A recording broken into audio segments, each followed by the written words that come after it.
sat down to do my first one, and I didn't do 90% of the things on the checklist.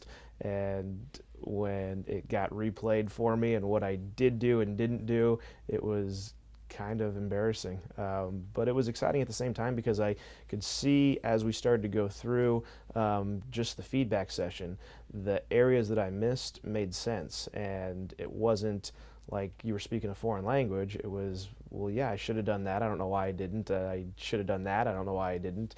And it was bite-sized pieces where each and every time that we did it, it just evolved. And I could see myself and feel myself getting better and better, which is always fun because you like to, I don't mind taking the beating if the next time I'm going to come up there and make contact with the ball instead of whiffing. First thing I learned was probably just how far away I was from being an effective salesperson. I thought sales was about having something that you were going to go in and kind of push and push and push and push until you got the person to agree, but it's really so much more about asking good questions, understanding where they're coming from, positioning what you're providing relative to what they're currently doing in a better, more advantageous light for them.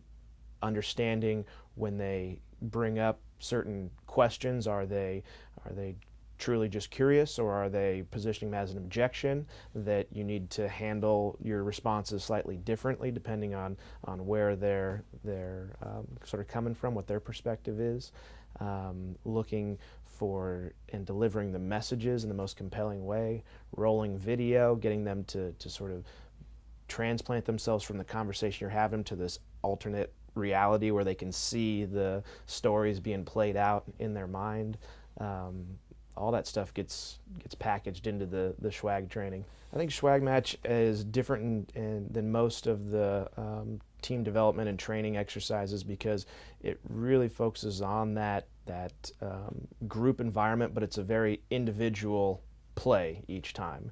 There's one person that's participating with the coach, and everyone else is just part of the audience. And the audience does have an incredibly important role in that because they can see things and take notes and deliver feedback that the person who is in it may not necessarily at that stage be able to recognize they're doing because they're so focused on their delivery and their notes and keeping their questions in line. And so you learn as much from watching somebody do it as you do from actually doing it in a lot of situations. And so it's incredibly beneficial, and you're growing individually, but also you're kind of growing as a group. There's a morale building when everyone sees themselves ratcheting up their skill levels. And when you're on a sales team, and you're ultimately it's individualistic, but at the same time it's nice to see successes happening with your peers, and it makes everybody a little bit sharper. I think you can tell, especially when you're in a group setting, you can watch other people do it.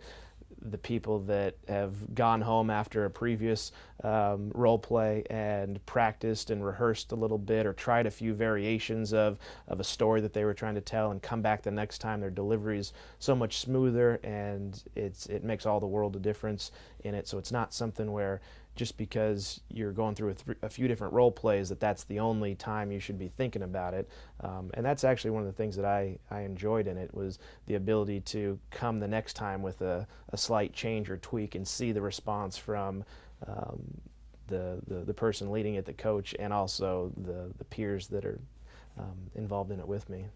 The process of the SWAG Match was incredibly relatable to what I was doing at ZBlue at the time, selling digital marketing and relating with customers, really at its foundation, which was the role plays with the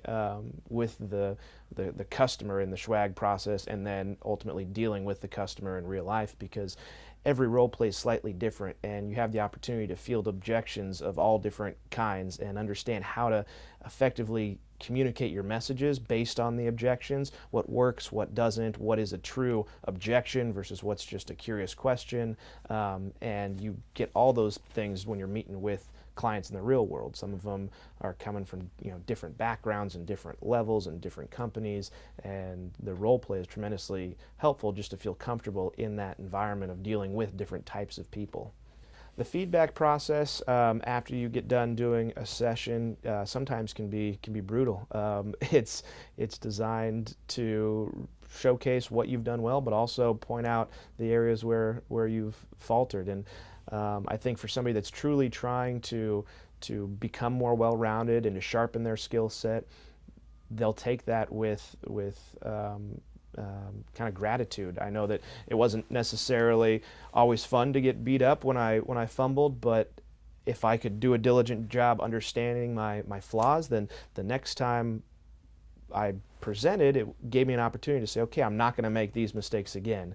And doing it over and over and over, I saw my skill level grow, and it was a lot of fun. So the feedback definitely is going to be positive if you do something right, but it's also going to be honest if there's areas that need some polishing. I think I came into the program not really having a clue. I had sold some things in the past, so I was under the title of salesperson, but I don't think that I was anywhere near the success level that I thought I was at that point in time. It was pretty darn evident pretty quickly that I had a lot of rough edges when it came to, just how I interact with people and how I'm delivering my messages and the questions that I ask in order to get the information I need to turn around and make a point that gets that customer to move on the spectrum closer to their buying decision. So I feel much more confident going into any situation now and dealing with somebody, just because it doesn't matter if they're open to all the ideas I'm presenting or if they're somewhat closed-minded. I feel like I've got the tools necessary to move each one of those prospects along the path closer to that buying decision. Learn how to coach I think it was a byproduct of going through so many sessions, both myself and as an observer of other people going through it. You start to understand that it's, you're fundamentally looking for these items, and some people deliver them in different ways, and as long as you can pick out what it is they're delivering, even if 3 people do it 3 separate ways, you can still give 3 A+s as long as they're hitting on that particular objective.